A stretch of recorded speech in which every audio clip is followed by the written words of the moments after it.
Kirby Super Star. That is probably one of my favorite Kirby games of all time. Why? Well, let's play the game and find out.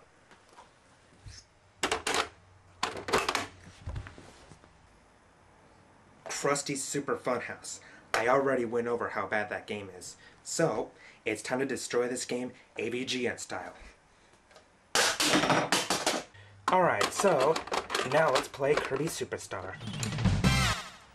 This game, hands down, is one of the best Kirby games out there. For one thing, you have a choice of 8 different games. So, let's check them out, starting with Spring Breeze. The plot to this game is that King Dedede has stolen all the food in Dreamland. After doing that, Kirby must go rescue all the food from Dreamland. This game is nothing much really, basically a shorter remake of Kirby's Dream Land on the Game Boy. One thing good about Kirby Super Star is that when you press the A button, when Kirby swallows a coffee ability, then you can get a helper. And if you plug in another controller, then another person can play as a helper.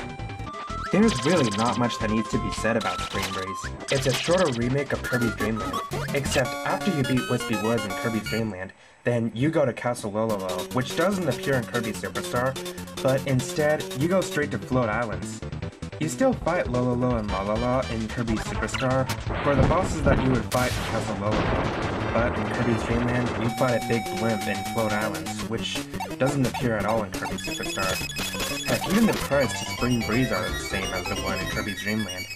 But at the end, when Kirby holds up the sign, it says next in Kirby Super Star, while in Kirby's Dream Land, it says bye-bye. Now, you're probably thinking, well, how does the remake of Kirby's Dream Land make it your favorite Kirby game of all time?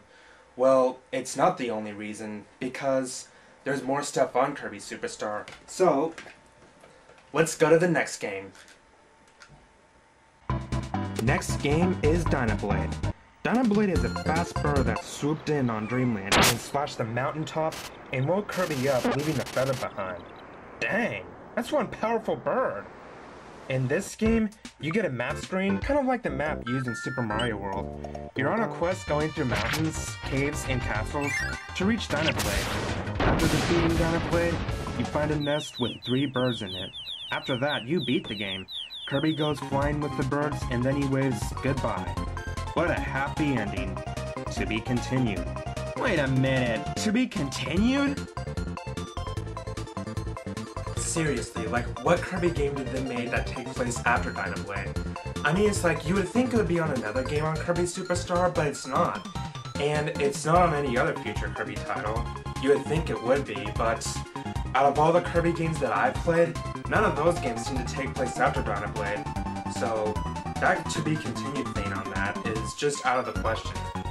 But that doesn't matter, because it's time to move on to the next game.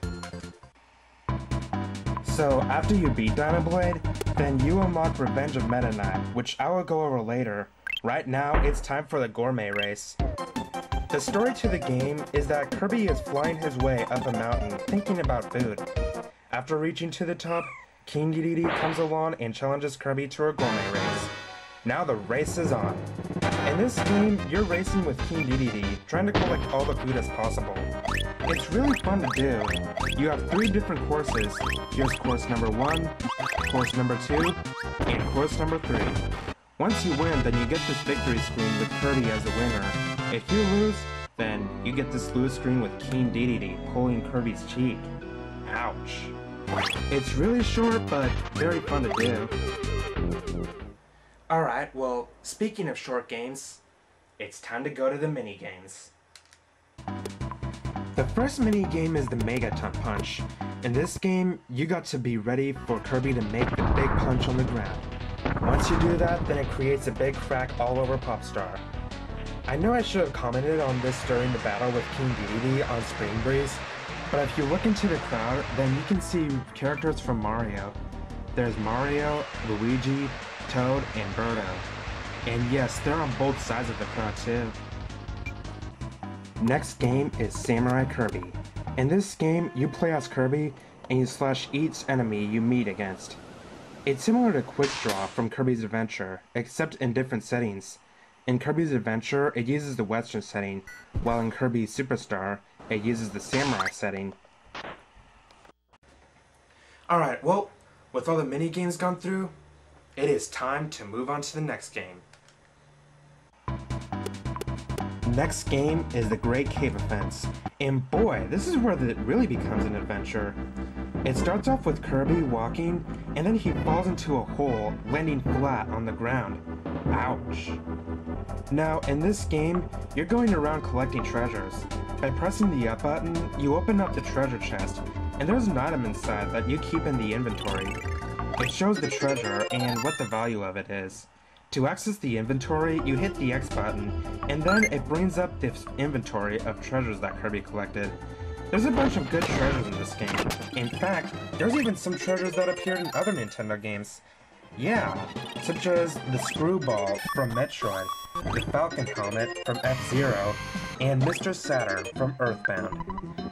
There's a total of 60 treasures throughout that whole game. I don't think I ever did collect all of them. Many of them are in places that I just don't know where to look. Pretty much you gotta know where the treasures are in this game. But anyway, it's time to move on to the next game. Alright, next game is Revenge of Meta Knight. The story to this game is that Meta Knight is plotting to take over Dreamland, and so him and his troops take off with Meta Knight's big ship called the Halberd. In this game, you're going around Meta Knight's halberd, and then you fight a big heavy lobster.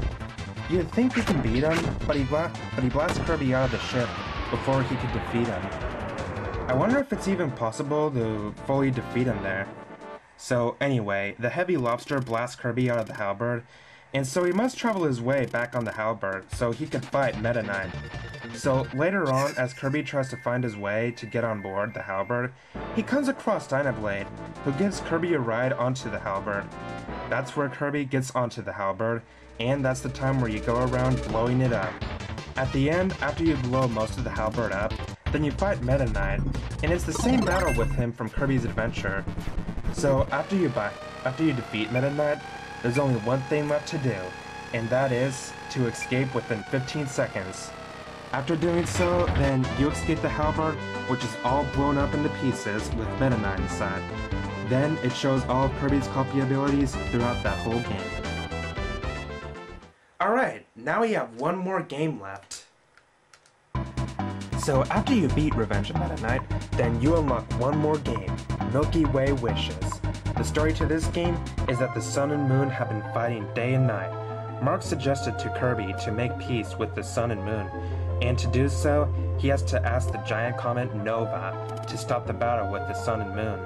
But in order to summon Nova, Kirby must gather the power from the stars above, and so the adventure begins. Now, this game is different than the others.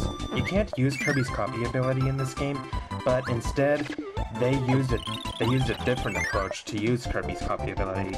They put in a feature called the Deluxe Copy Ability, where you touch a power that has a copy ability that flashes, and then you touch it and you gain that ability. Once you gain the ability, then you have access to use that copy ability anytime you want. By pressing the start button, you get an inventory of the copy abilities that Kirby has collected. By pressing the Y button on the copy ability, you can select the copy ability, and that's where Kirby uses it. So you're going through all the planets in this game, so you can collect all the stars to summon Nova. Pretty much all the enemies you fight in this game are bosses on all of the other games on Kirby Super Star. Then, finally, when you approach Nova, Kirby was about to ask him for his wish, but instead, Marx comes along and wishes for him to control all of Popstar. After that, Kirby goes inside Nova and uses a star machine. So Kirby is inside Nova, and it's now in the setting of a classic shooter game. Kirby shoots his way through Nova, and after you blow him up, then it's time for the final battle. And that is the final battle against Marx, who is now an all-powerful wizard. After you defeat Marx, then that's it. Kirby Super Star is now finished. So now you get a special bonus game called The Arena, where you fight every single boss in Kirby Super Star. After you beat that, then you unlock the sound test, where you listen to all the songs throughout Kirby Super Star.